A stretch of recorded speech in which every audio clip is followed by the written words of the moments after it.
皆さん、こんにちは。私ね、လူလူအန်ဒရီဆိုမတို့မဲ့ခေါ်ရီကိုလေ့လာခဲ့တာဆိုလို့ရှိရင်မိကမဲလေးကိုရောက်ရှိလာပါပြီ။မိကမဲရဲ့ခေါင်းစဉ်ကလျော်ရီကိုရှီမာရှော့နိဗ္ဗာန်လေးပဲဖြစ်ပါတယ်နော်။ဒါအဲ့ကိုမိတဲ့အိုပေါ်ရဲ့မှာရှော့နဲ့ဒီကအိုးလေးကိုကြတော့နာပဲလို့ခေါ်ပါတယ်။နာပဲတဲ့အိုးလေးပေါ့နော်။ဒါလေးကနာပဲလေးပါ။သူ့ရဲ့အပေါ်ကအဖုံးကိုကြတော့ဖူတာလို့ခေါ်ပါတယ်။အဖုံးကဖူတာ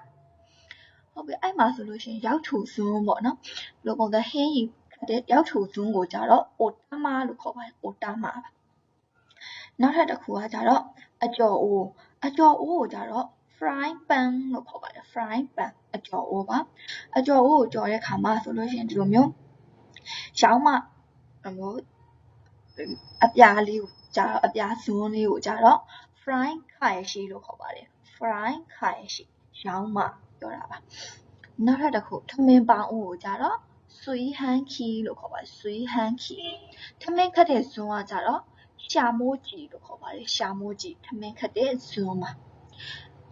じゃあもっと覚えましょうね1番ရင်းနှွေးတယ်ကိုကြတော့ဂျပန်လိုအိုယူကိုဝါခဆုလို့ခေါ်ပါတယ်အိုယူကိုဝါခဆုရင်းနှွေးတယ်တာလို့ရှိလေးဖြစ်ပါတယ်ကိုကတယ်တာရင်တွေစူတယ်ဆိုတာကြတော့အိုယူကဝါခုရင်တွေစူတယ်ရင်တွေစူနေရဲ့ဆိုတော့ဂျီလိုရှိရင်တွေကိုအေးခံတယ်ဆိုတော့ကြတော့အိုယူကိုစာမစုရင်တွေကိုအေးခံတယ်ဒါလို့ရှိလေးပါရင်တွေကအေးသွားတယ်ကိုကအေးခံလိုက်လို့ရင်တွေကအေးသွားတယ်ဆိုရင်အိုယူကစာမဲရုဂျီလိုရှိဖြစ်သွားပါပြီနောက်ထပ်တစ်ခုဒေအိုးကိုအပူပေးတယ်ဆိုလို့ရှိရင်မတဲကမှာဒေအိုး6ကောင်အပူပေးတာကိုနာဘဲကိုဟိနိခါခဲ့လို့ဒေအိုးကိုအပူပေးသည်ရေခမ်းအောင်လုပ်တယ်ဆိုလို့ရှိရင်မီဇူကိုခီလို့ထမင်းချက်သည်ကိုဟန်ကိုတက်ခုထမင်းချက်သည်ရောနောတယ်ဆိုလို့ရှိရင်မှုေးတယ်ဆိုရင်မာစေရုရောနောသည်မှုေးသည်စီပူအောင်လုပ်သည်ဆိုကြတော့စီကအာဘူရာကိုနက်ဆုရုစီပူအောင်လုပ်သည်နောက်ထပ်စီဖြင့်ကြော်သည်စီနဲ့ကြော်မယ်ဆိုလို့ရှိရင်အာဘူရာတဲ့အာခဲရုကြော်သည်အာဘူရာတဲ့အာခဲရုစီဖြင့်ကြော်သည်တစ်ခုကြော်သွားတယ်တူးသွားတယ်ဆိုလို့ရှိရင်ခိုခဲရုတူးသွားတာကခိုခဲရုပြောင်းပြန်လှန်သည်အထက်အောက်လှန်တာကကြတော့ဥရာကာယေစုအထက်အောက်လှန်သည်ပြောင်းပြန်လှန်တာကိုကြတော့ဟီကူရီကာယေစု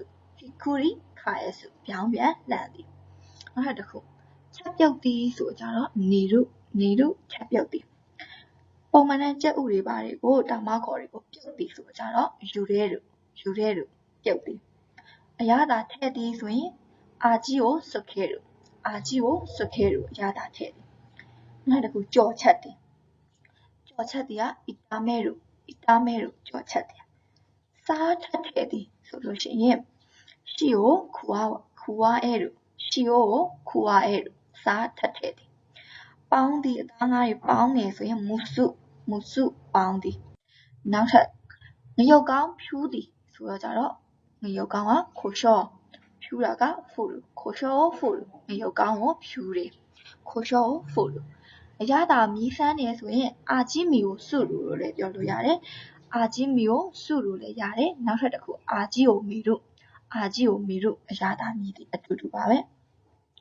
အရသာပြင်းတယ်ဆိုလို့ရှိရင်အာကြီးကခွေ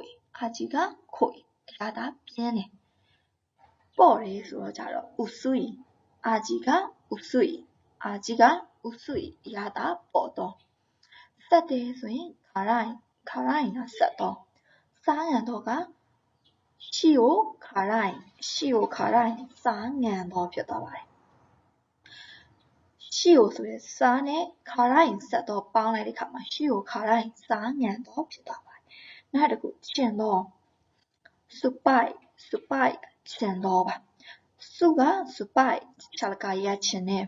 နောက်တစ်ခုပြီးမြောက်သွားဟင်းနေပြီးမြောက်သွားပြီဆိုရင်ဒေခီအာခဲရုဟ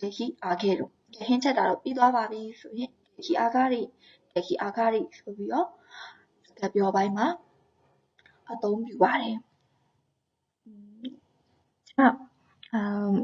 그리고 오보에마션에 그럼 여의 친이치요 맞다네